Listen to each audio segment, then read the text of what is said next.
Good evening. I'd like to welcome everyone to the COVID Update for Healthcare Providers webinar on December 15th, 2021. My name is Donald Moore, and I'm with the Virginia Department of Health. I'll briefly cover a few administrative announcements before we begin. The discussion format is 45 minutes of moderator-asked questions of the speakers and 15 minutes of Q&A from participants in chat. Attendees who joined by telephone who have questions should email their questions to eprtraining@vdh.virginia.gov. Your feedback is requested. Please complete the SurveyMonkey survey provided in chat. It will be emailed to all attendees as well. This webinar is being recorded and will be available online. Your speakers and moderator are as follows: Dr. Danny T.K. Avula, Virginia Vaccination Coordinator and Director, Richmond and Henrico Health Districts. Dr. Aaron Brickley, General Pediatrician at Mountain View Pediatrics, Immunization Chair for the Virginia Chapter, American Academy of Pediatrics. Dr. Alexis Page, COVID-19 Pharmacy Coordinator, Office of Epidemiology, Virginia Department of Health.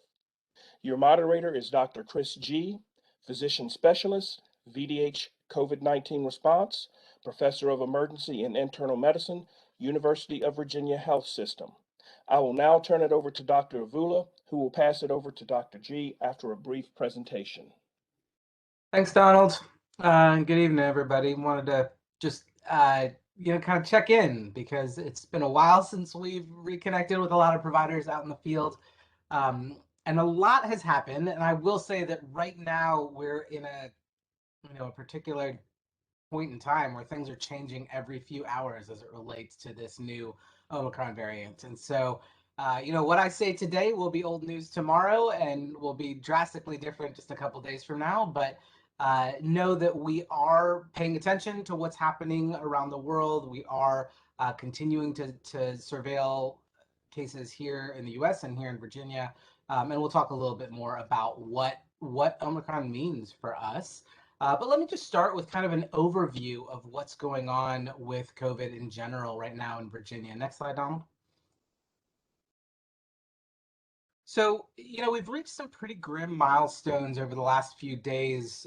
Since the beginning of the pandemic, we broached 1 million total cases, 40,000 total hospitalizations, and 15,000 total deaths due to COVID.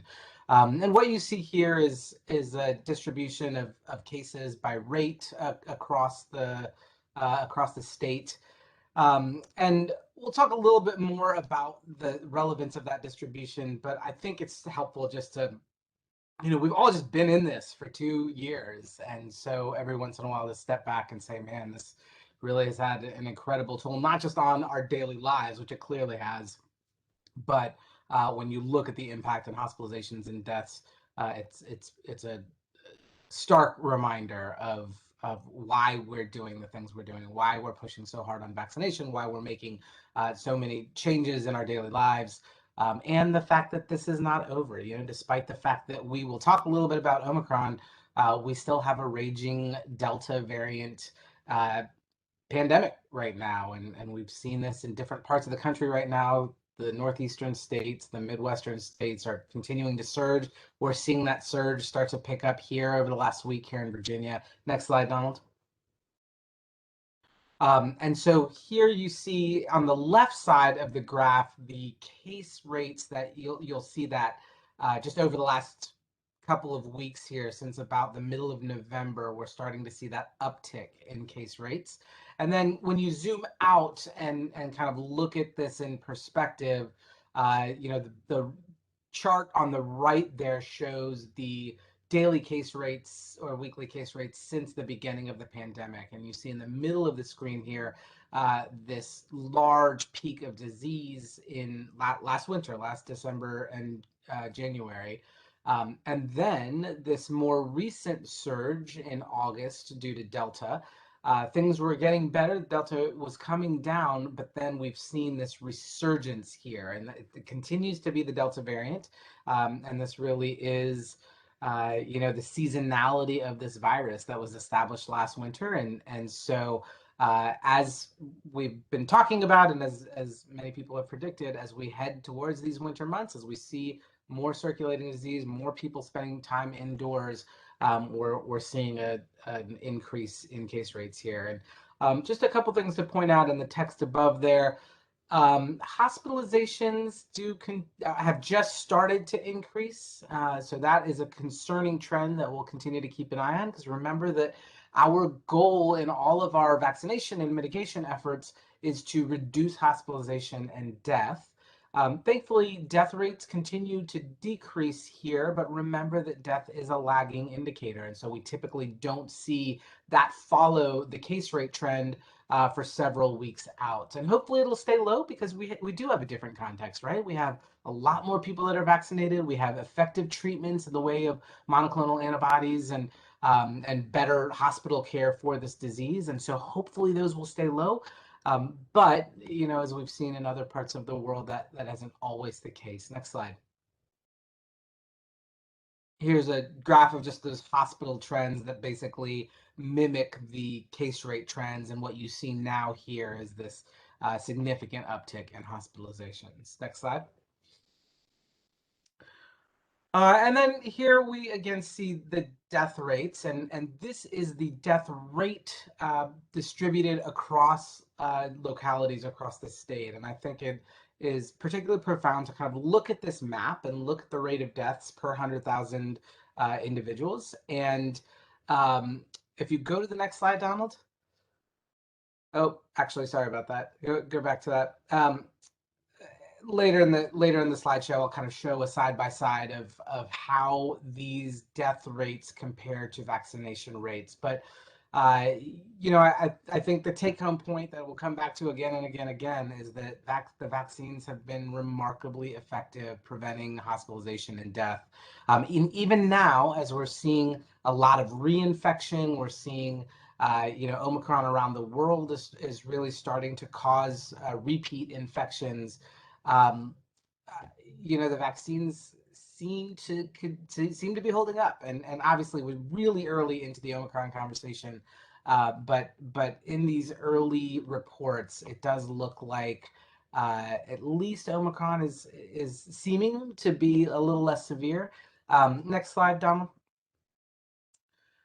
Here's what it looks like here in the United States. This is actually a couple days old, and now there's 33 different states that have seen, and really it's probably in every state, and just a matter of days before we detect it. But I think it is very clear that Omicron is widespread, not just throughout the world, but here in the United States. We confirmed our first case here in Virginia last week on December 9th, and subsequently had another reported positive at the end of last week. I think there's a few big questions that we're all trying to answer right now about this variant.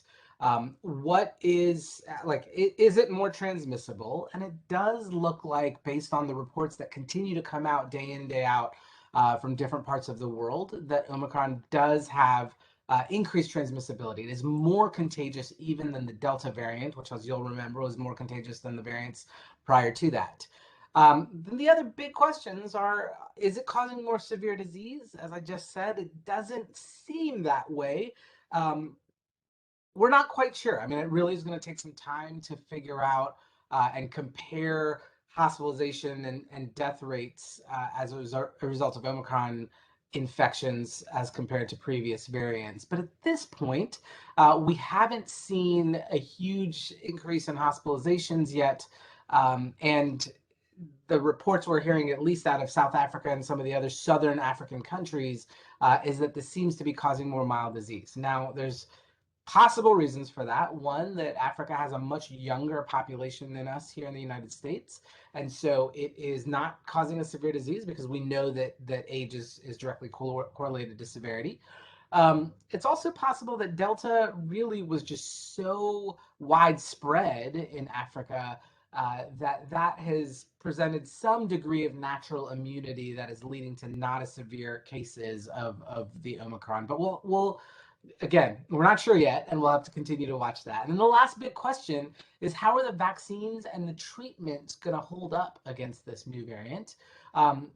Just today, we've seen some new reports that the vaccine is helping against infection.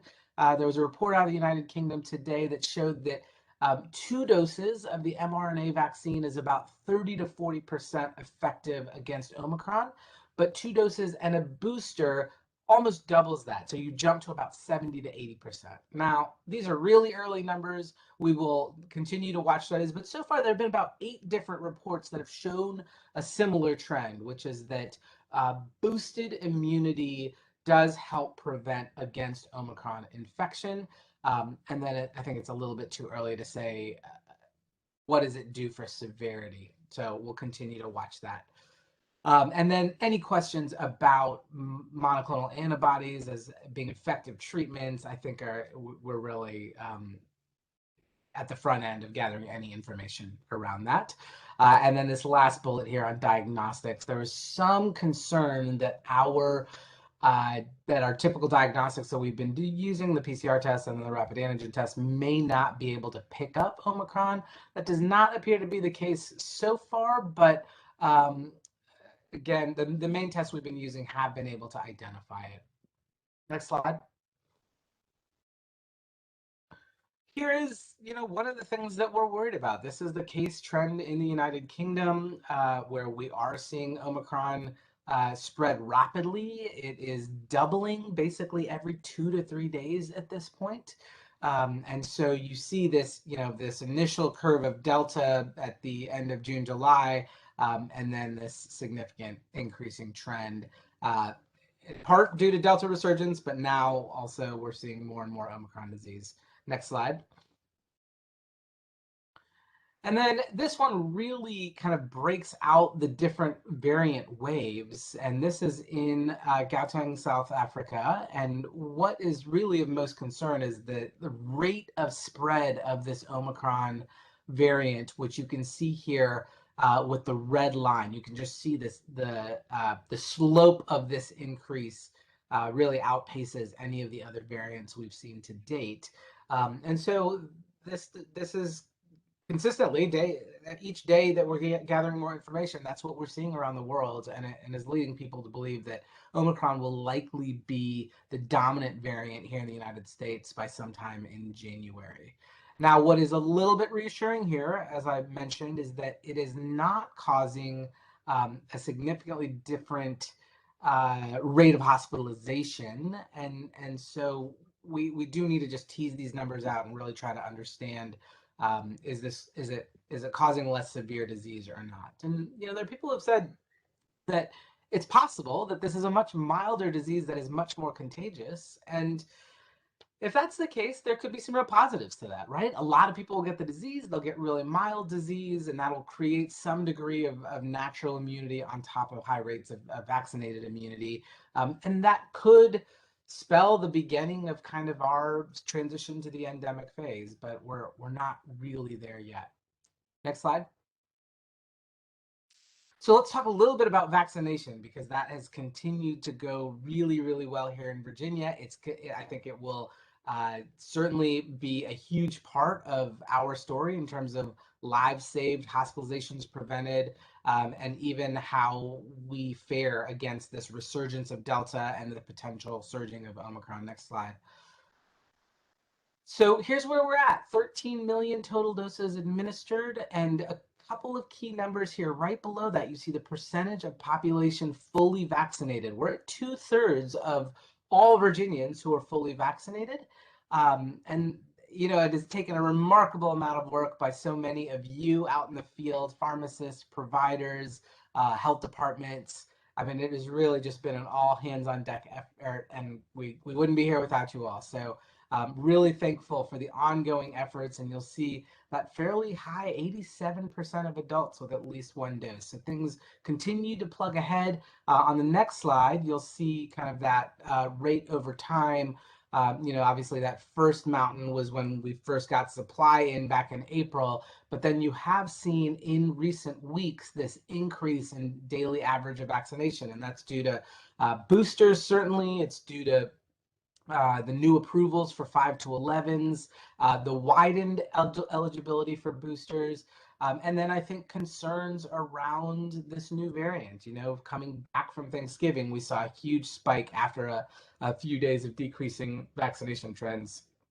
We saw a huge spike in vaccination again. And so we hope that keeps up. Obviously, boosters are going to be really effective against the present Delta surge, and then hopefully against Omicron as well, as the early data tells us. And so, nothing has really changed about our approach, our encouragement, sort of the public health messaging around this, which is that if you haven't been vaccinated, it's a good time to get vaccinated. And if you have been vaccinated and you're eligible for a booster because you're 6 months out from your second dose, then get a booster, because we are seeing high rates of transmission everywhere. Next slide. All right, and then here you see just the geographic distribution of vaccination rates. The darker the locality, the higher the rates. And here's where I was going to show that that side-by-side comparison. So next slide is that slide I showed you earlier, which is the geographic distribution of deaths. And what you really see is that the communities that have the highest rates of vaccination have the lowest rates of death, and that has been borne out in lots of different analyses. When you even look on the VDH website at vaccinate or cases and deaths by vaccination status, you see a big gap between full and partially vaccinated versus the unvaccinated. And so, as we move over the next few months, hopefully into this endemic phase, that is going to continue to be true, that people who are unvaccinated are going to be at higher risk for severe consequences.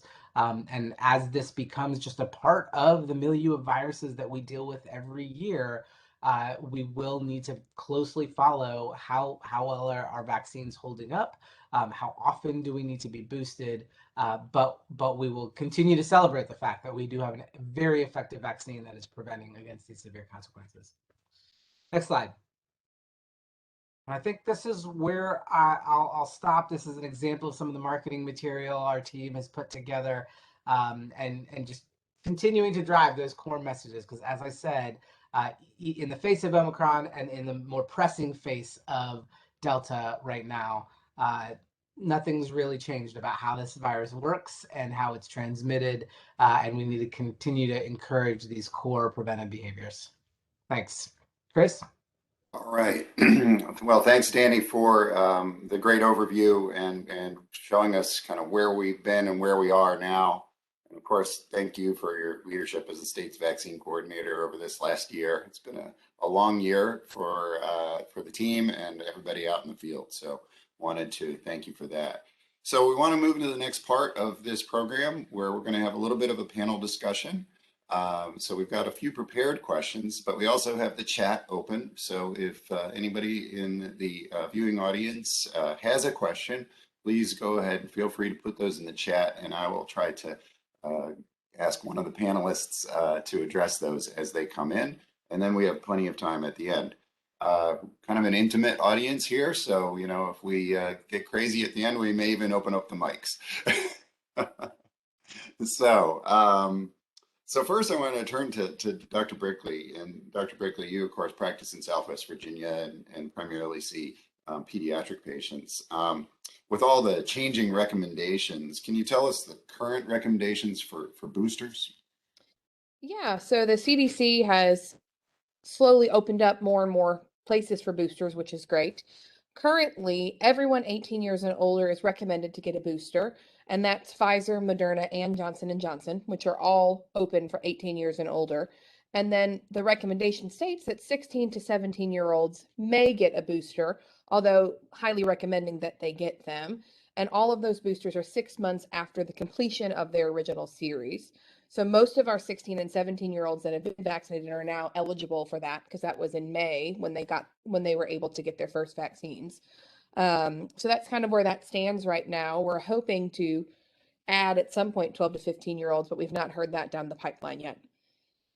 Okay, great. Yeah, we follow of course, the CDC's recommendations, and we've seen that panel approval process sort of work its way down the age groups. So hopefully, as you said, we'll see some recommendations on the next age group, I guess 12 to 17 or 12 to 15 as we go.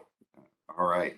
So Alexis, you are our panelist who is the expert pharmacist and have a lead role in the state's vaccine unit. So it's always a little bit of confusion, and this question comes up over and over again. So can you mix and match? You know, if you got Pfizer primarily, can you get Moderna? Can you get J&J? You know, what are we recommending, and what's easy for the teams out there to do?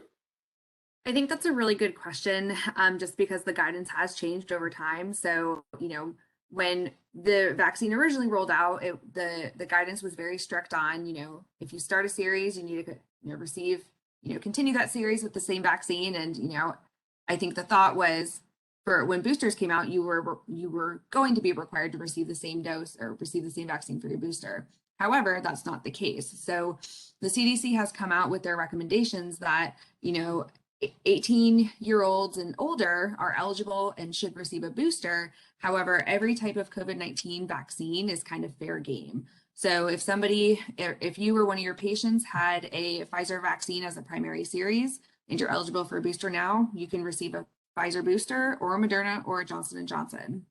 And so that, again, that pattern goes for all vaccine types. The one caveat here are our 16 and 17-year-olds. So at this point in time, the only COVID booster that's, you know, authorized for 16 and 17-year-olds would be Pfizer. So again, just kind of to hammer this home, for 18 years and older, all booster, you know, a booster vaccine can be any of the COVID-19 vaccines. For 16, 17-year-olds, just Pfizer. Mm-hmm.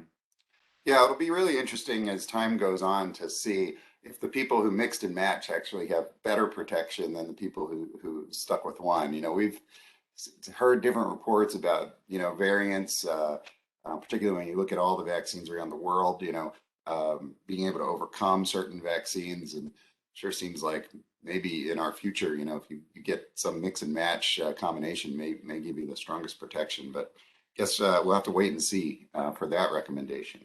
So, so Aaron, you know, you're out there and you've got young kids, you've got older kids, and you have sort of a plethora of vaccines probably in the office fridge here.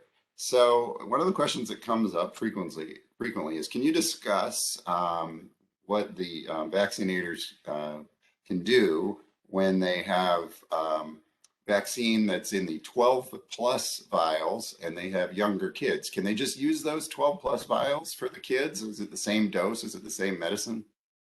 So it is the same medicine in the sense that it's both Pfizer for the purple and the orange. In our 12 to 15-year-olds is purple, 12 plus is purple, and then the under 11-year-old, it's an orange vial. So they're different vials, same mRNA, but it's actually a different dilution.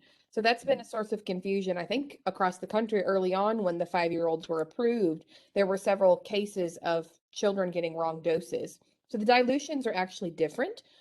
For the adults, it's 10 micrograms per 0.1 milliliter, and they get a 0.3 milliliter dose, and that's the 12 plus. For our younger children, our 5 to 11-year-olds, it's actually 10 micrograms per 0.2 milliliters. So it's a totally different dilution. And they didn't study the purple caps in the younger age children because we know that children respond differently with their immune systems. So when they started studying them, they used lower dilutions to see what would be the appropriate immune response. So there should not be a crossover between the 5 to 11-year-olds and the 12 plus. However, if it's inadvertently given, it needs to be reported, but then the child should receive the appropriate dose at the second vaccine.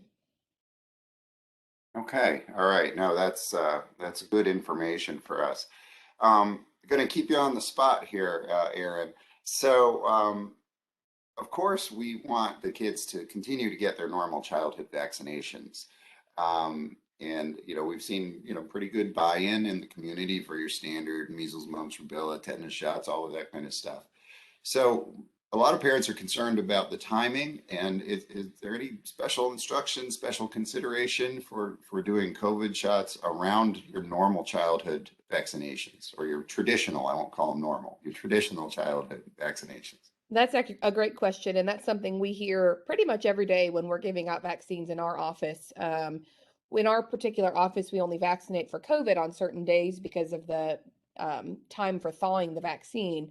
So there is, so several families ask, can we wait and just do everything together, or should we separate? But there is no recommendation to separate out a COVID vaccine from any others. What we know is that COVID vaccines are safe, they are effective, and just like every other vaccine that's approved in this country can be combined with other vaccines. Really, when you think about childhood vaccines, the only major contraindication is live virus vaccines. If you give one, you have to wait 28 days before you give another. But this isn't a live virus vaccine, so it can be given with your flu shot, with your standard kindergarten shots, with your standard 11-year-old tetanus shot. No matter what it is, you can give together. So we're actually encouraging families to wait because we do know that there's some better immune response with multiple vaccines. So we're trying to encourage them to get more together if they can. Okay, all right, that makes sense. And it seems to be safe, to give them close together like that. Absolutely. Yeah. We gave, I have 5-year-old twins that I gave COVID, MMR, varicella, DTaP, and polio all in one day. And they did just Wow, called to check on them the next day. that's going to rev them up. They're going to have a lot of antibodies to a lot of things. So, okay, so Danny, we're talking about all of these shots, all of these boosters. We've started to hear Pfizer now say, hey, maybe you need a fourth booster. So the question comes up, what do you see is going to happen in the future? If you had to make a prediction, and is there any data out there yet, recommendations about boosters into the future? Yeah, definitely no data yet. I think the headlines last week from Pfizer were really speculative, and it was really around the context of Omicron and feeling like the current 2 doses or 2 doses plus a booster may not be holding up as well, and so a fourth dose might be needed to maintain a high level of neutralizing antibodies, circulating antibodies that would really protect against infection. Um, as I said earlier, there was a report today and a few others that really seem to show that booster dose does provide significant protection against infection, and then jury's still out on whether all of these things protect against severe disease. So it's hard to put too much stock in this. This really came from Pfizer, and they clearly have an incentive to get more vaccine out there. So I think we really just need to follow the data, and the big question is 2 doses plus a booster.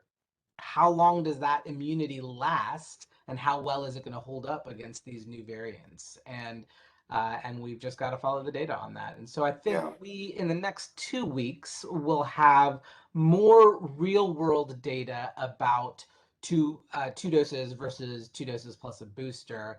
And then that'll kind of lead to all of the conversations about when's the next booster going to be.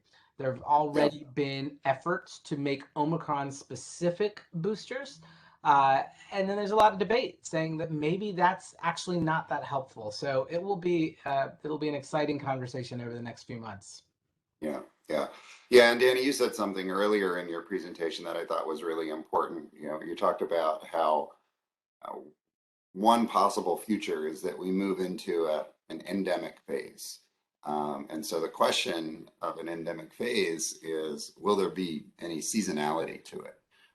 It's sort of interesting. I was reading something a couple days ago, and it was basically talking about the southern United States and the northern United States and what is indoor season in those. So Florida, of course, I don't know. I used to live in Florida. I don't know if any of you have. It's sort of this inverse winter, in the north, and sort of mid-Atlantic when it's cold in the winter months, we stay indoors. In places like Florida and Texas and Arizona, when it's summer, it's just so hot that you're indoors. And so there's some theory that indoor season is going to be the seasonality around this. And I think with any luck, maybe we'll find a booster that lasts at least 6 months, and you kind of time it to some seasonality. So it would be fascinating to see how this works out. Hopefully we don't have to get boosters multiple times a year.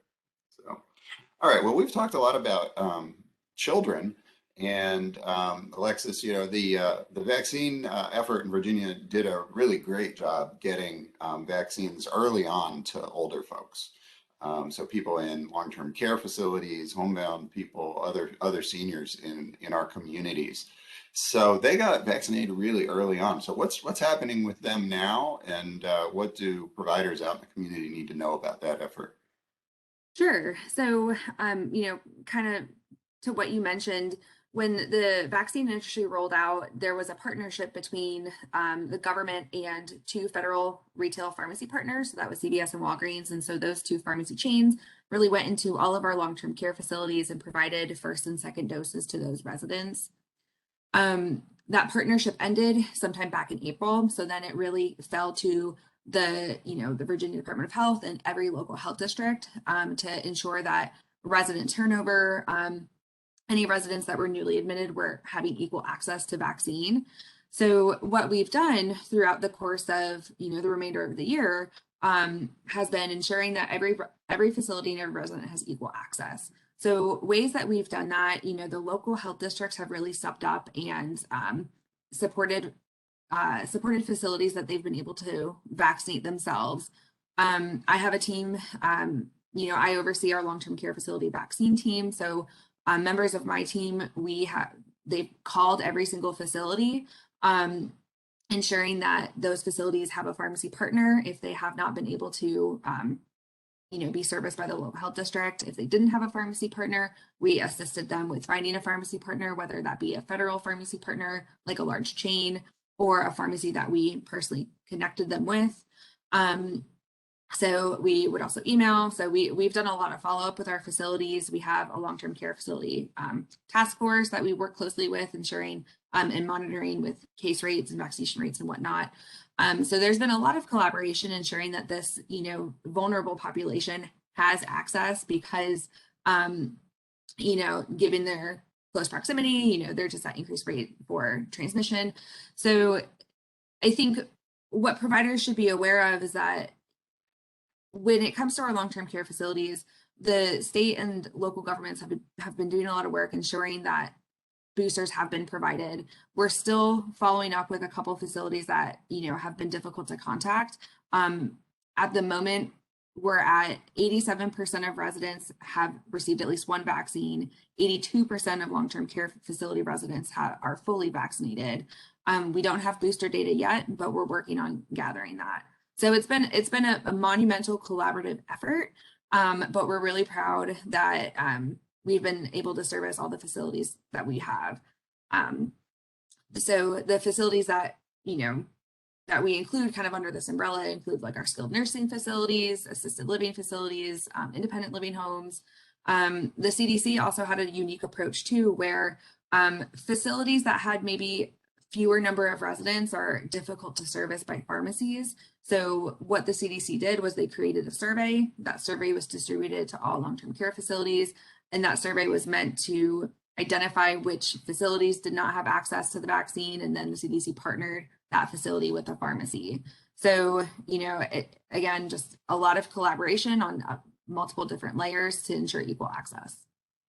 Right. No, it's so important that we, stay vigilant. We make sure people get their boosters. And also, as people don't think about this very much, that long-term care facility population is very dynamic. People are always moving in, they're new residents, and some of those people hadn't gotten vaccinated. So some of these people are getting their primary vaccination series even now. So really important work as we try and protect our seniors. So Aaron, lots of questions around vaccination has been around the risk-benefit ratio and adverse effects. So when you're counseling your patients, especially the younger ones, the topic of myocarditis has come up. So what is the current thinking, and how are you educating your patients about the risks of myocarditis in younger patients? So the good news is that in the younger patients, in the 5 to 11-year-olds, in the Pfizer study, which was just over 2,000 participants, there were no reported cases of myocarditis or pericarditis. And so far in the 5 million plus 5 to 11-year-olds that have been vaccinated, there haven't been any reported cases either. although we're just now getting into the second dose for a lot of those kids because it's just now been about a month since we've been able to vaccinate. So we're not sure 100% if that will happen or not. It seems to be the biggest risk is the 12 to 29-year-olds. But that doesn't mean it couldn't work its way down to 5 to 11-year-olds. So we're counseling our families when we give them COVID. Not only do we give them the information sheet to read through for our parents, but then we answer any questions that they have. And we're just counseling them on the risk benefit of myocarditis from a vaccine, which seems to be very mild, short-lived, potentially not even needing hospitalization, just outpatient cardio follow-up versus the much higher risk of myocarditis and pericarditis from COVID itself. And so we're just being very careful, you know, if at any point between now and the end of our second dose, a week or two after, we have chest pain, shortness of breath, dizziness, weird heart rates, whatever the child may tell you, to give us a call right away, and we can direct them to the appropriate facilities. And it seems like, and I would imagine this is in most of the state, our pediatric cardiologists have been great at working with us on those few cases we've had. And so that's what we kind of talk with the parents about, you know, if that were to happen, these would be the next steps. This is what we would have to follow. But again, that benefit from the vaccine and the slight 3 to 4% risk is much less than the 16 to 20% risk of getting much more severe myocarditis from COVID itself. Right, right. No, that's a great point. You've got to compare both sides of the equation when you're making those decisions. And I think this information is helpful for our audience so that they can share that in those doctor-patient or pharmacist-patient discussions as they're going through. So sticking with you, Erin, for a minute, reproductive health has been really a hot issue. We started dealing with this, I'd say 6-7 months ago when younger people started getting vaccines en masse. So what are we recommending currently in terms of guidance on future fertility, menstruation, or other reproductive health issues? So this is probably the biggest concern I hear from my families with girls in particular. It doesn't seem to be the boys as much parents that are concerned, but for certain are female patients. And, you know, the CDC right now is recommending women who are of a fertile age, if they are pregnant, lactating, or trying to get pregnant, should become vaccinated. There doesn't seem to be a link at all between infertility and COVID vaccine. I think that the concern came from early on when COVID vaccine information came out a year ago. Something about the mRNA proteins were the same as placental mRNA proteins, which is really not the case. There's hundreds of proteins that make up a placenta, and only 2 of them cross with the proteins that are in the COVID vaccine. So there's really no risk. And I try and walk parents through, you know, remember back to biology, DNA becomes RNA becomes protein. It can't go the other way. You can't change DNA from an RNA vaccine. That seems to help some. But then we also talk about how, you know, in our practice in particular, we've had an increase in births this year. From 2019 to now, we've seen, I think, about a 6 to 8% increase in newborn patients, which tells you that fertility is probably not affected, as a lot of our patients are vaccinated that have had babies or vaccinated while they're pregnant. Myself included. I'm 20 weeks along and have had my booster shot. So, Congratulations. Thank you. But, you know, and I use my own life, you know, and talk to them and say, you know, I was going through treatments to try and get pregnant, and I did get my vaccine, and now I've got my booster, and that seems to help families along. The other concerns that people have heard about are change in menstruation and menstrual cycles. And this is one that I was talking with my partners about last week because we hadn't really heard much about that, but it does seem to be there's some reports of changes in cycle length, changes in PMS symptoms, changes in flow, either good or bad. And it looks like the NIH is looking into it. They're not sure if it is a link to the actual vaccine itself or just a link to the increased stress and weight gain that people have had during COVID. Because as we've all been home, I think we've all eaten a little bit more. You know, so it doesn't say for certain whether it's the vaccine that causes change or not, but that's where that VAERS system comes in and the vSafe app comes in to try and track that and study it. So again, and I try and, you know, walk parents through the increase in risk of pregnancy, especially in our teenage girls that are making some choices that we wouldn't think they would make. If they were to become pregnant and get COVID, they could become very sick. And so again, it's working on those benefits and risks. Yeah, I think that's really, that last point is really important that people understand that um, if you are pregnant and you contract COVID, you're actually at a much higher risk of a major complication if you're not vaccinated versus just getting vaccinated and really being safer. Unfortunately, I think we all remember, the stories about large, significant numbers of pregnant women who are unvaccinated ending up in ICUs. Some of them even having babies in ICUs. Those are good examples of how that risk can really outweigh or how the benefit of getting vaccinated can really outweigh the risk of ending up with a severe clinical syndrome. So, all right, we're moving right along here.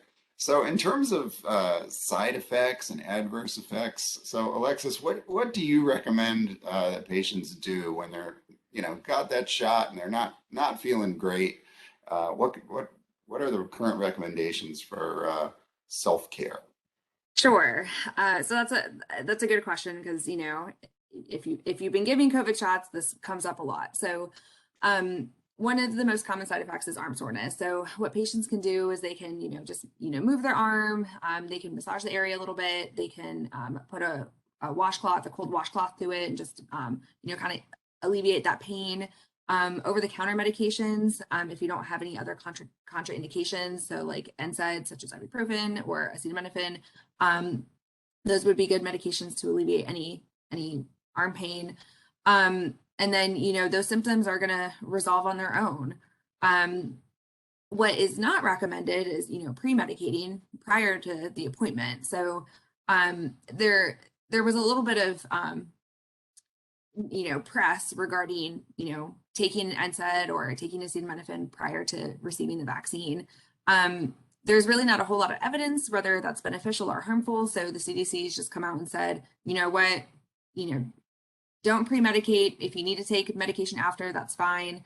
Just take it as needed. So that's pretty much, symptom side effect management. Some patients could have a low-grade fever. So, staying hydrated, wearing loose-fitting clothing, getting rest, or loose-fitting clothing for your arm pain. So, try to take it easy the next day if you are having side effects. Try to get it, over the weekend if you're not going to be working. And again, those symptoms will resolve on their own. If there are moderate to severe side effects, though, definitely let the provider know or monitor, or you can report those through vSafe. Let the provider know so they can report to theirs. So yeah, that's pretty much what I got. So it seems like most of the side effects seem to be pretty mild, and it seems like between 24 36 hours in duration seems to be pretty common for most folks. So just opening this up to everybody then, are there any other side effects that we should be discussing with families? Anything we should worry about from the vaccine?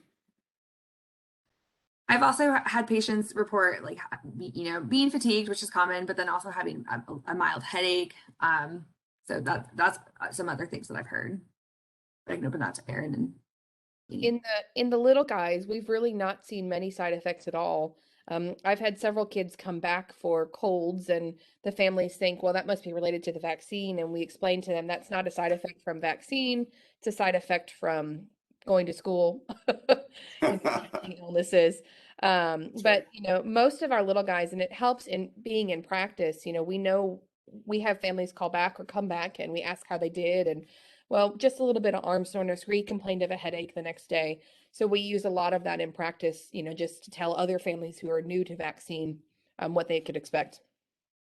Okay, great. Helpful information. So Danny, don't want you to feel lonely over there. So we talked about the progress of getting younger and younger people the EUA or some vaccine approvals. Any of your inside sources telling you anything about kids less than 5? You can share anything with Yeah, us? well, the clinical trials are ongoing for kids ages 6 months to 4 years of age. They've been recruiting and conducting those phase 2, phase 3 trials over the last few months. Pfizer continues to think that they're going to have data to submit by the end of the year. So that's coming up, right? We're 2 weeks away from the end of the year. And if that does happen, then I think, maybe February, March, so end of the first quarter is when we can expect to see an approved vaccine for that age range. And let's just remember that not only do we intentionally make sure that the vaccine works on animals first, and then on adults, and then on kids, and then on really young kids, so that it's kind of by design that it's taken longer for this age group. But there are other elements that they really need to work out. And so when they were doing trials for the 5 to 11-year-olds, they really wanted to find the right balance of dose and side effect. And that's how we got to a third of the dose in that 5 to 11 group. Right now, they're actually testing a tenth of the dose, 3 micrograms, in that youngest age group. Wow. So there's a lot of tweaking that they're going to need to do to make sure that they have the dose that elicits the right immune response, but doesn't cause a lot of side effects. Okay. Well, I know there are lots of parents who have children under 5 who are anxiously awaiting some results there. So we'll stay tuned. All right. Well, you can't have one of these discussions without talking about vaccine hesitancy. And we understand, Dr. Brickley, that you are in the epicenter. You're dealing with folks in rural community, which has a lot of hesitancy, and you're also dealing with small children. People want to protect their small children. So, one of the common questions that is a little hard to discuss and hard to explain is, shouldn't we be worried about unforeseen long-term side effects when we're talking about vaccinating children? I mean, what do you tell your patients? Do you have any scripts you can help our viewers with today? Yeah. So, that kind of goes along with our concern about fertility questions too, just concern about the unknown. And sometimes we'll pull in information reminding them, just 15 years ago, the HPV vaccine was really still new. And so we had concerns there, and now we vaccinate everybody on that. But a lot of times, what I like to talk about with my patients is just the history of vaccines in general. Across the history of probably the last 60 years, there have really been no long-term effects from vaccines. Typical immune response is within a few days, with a peak of, your immunity within 4 to 6 weeks after vaccination. So if you're going to have a side effect, we tell families it's typically within the first few days, with the exception of those live virus vaccines, which can be within the first few weeks. And so then we kind of talk about how I talk about, mRNA is a little bit different. It's a newer technology, but still 20 to 25 years been around, and just not been used a lot. And I also like to explain to families that the mRNA and the preservatives that are in the vaccine are only in your system until that response is created. So the muscle cells use what they need to create the immune response, and then the rest of it's dissipated and discarded. So really within about 72 hours, none of those products should be left in your body. Now, of course, everybody's different, and that's, what we talk about. And again, that we may have those side effects that we see within the first week, but we've had more than 6 months worth of data in the adults, and we've not seen any long-term side effects. We've had probably 8 months of data now in the 5 to 11-year-olds that we've not seen major side effects on. And I think that's why the CDC asked for a full 6 months of data before they approved for the little guys, to make sure we didn't see anything long term. And so far it looks good. Now, of course, there is still ongoing study, on the adults and the teenagers and now the little guys who've been vaccinated. So things may change, but if we look back at our history of our vaccine process, that shouldn't be the case. We should have good response with limited side effects. Okay. No, That's a tough conversation to have with families. yeah. Well, thanks for putting that framing around that. So opening it up to the whole panel, do you have any other thoughts about uncertainty from healthcare providers? Is there anything that we can tell people, Alexis or Danny, about this risk-benefit conversation? Alexis, you're on mute. Oh, Alexis, you're on mute. it wouldn't be a webinar if there wasn't technical difficulties. So, but what I was trying to say was, I think we've seen success when, providers, trusted providers from the community are making that recommendation, as opposed to, somebody that patients are unfamiliar with. So making sure that, you're just, if you're in the community and you have strong relationships with your patients, just make that strong recommendation, because it goes much further than somebody else that they don't know. Danny, any thoughts? Yeah, one other layer I would add to the risk benefit analysis is that, with each successive variant, we are seeing more infection. And even though Delta wasn't necessarily causing more severe disease than Alpha or the wild type strain, because it was more transmissible, it just infected a lot more kids, which, because you had a bigger pie, that rare event of severe disease leading to hospitalization happened more. And that could be the case with Omicron, right? We have already, we're pretty clear that Omicron is more transmissible than Delta. And more infections are going to lead to more hospitalization. And so when we have a vaccine that is so effective and so safe against hospitalization and death, that that impending threat of more transmissible disease leading to more hospitalization can be avoided. And because of the safety profile of the vaccine, we should feel really confident doing that. Yeah, I think that concept of the unknown going forward with these new variants, so far we've been relatively lucky that none of the variants have been terribly more virulent, but it could happen. And I think with this one we're seeing more transmissibility, but the next one could be, could make you sicker. And I think that is something that I think every parent ought to consider, because hopefully this vaccination is something that's going to last for some time and protect those kids a little bit longer.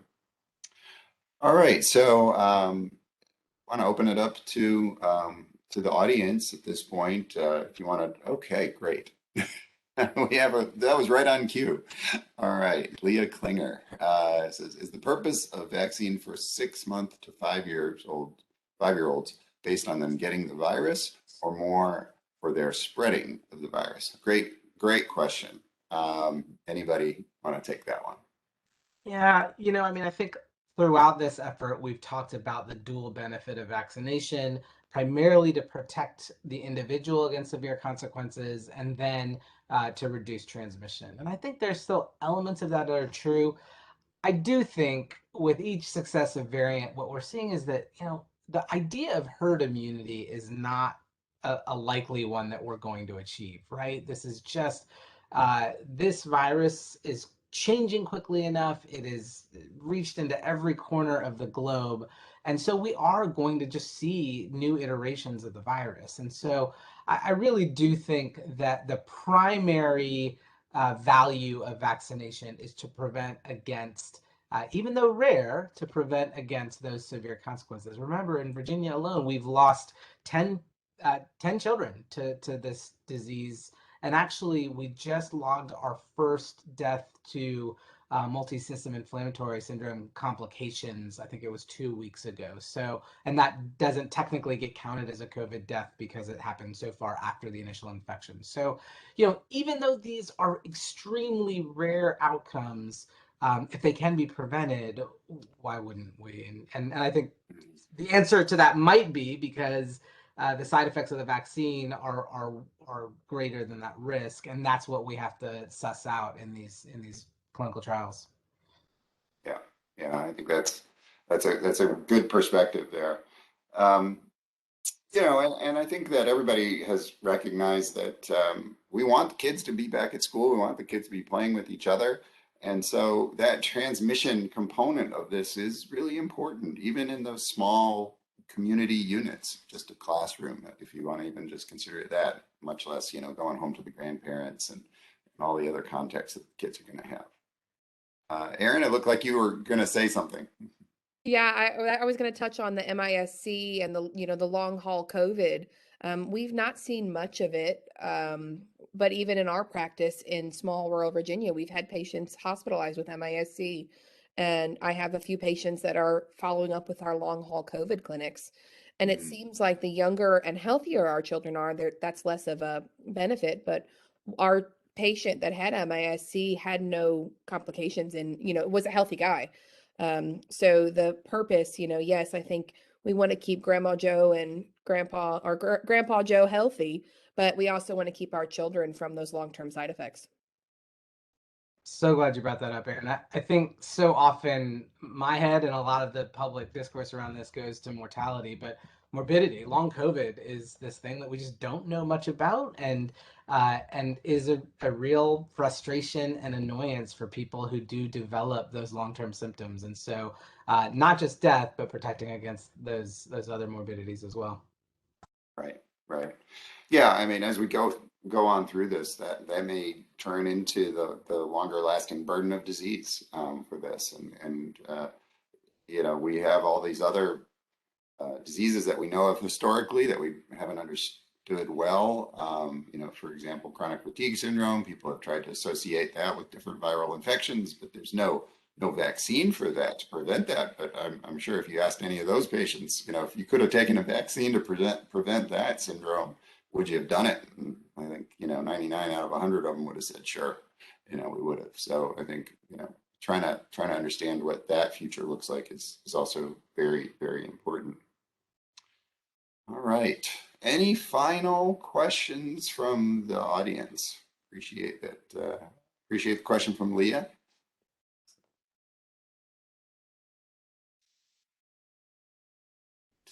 Very good. So I'll just make a closing comment. We've been looking at data that we have here in Virginia from our localities, and one other aspect of this that it's really hard to understand, but also seems very obvious, is what's the community benefit of getting vaccinated.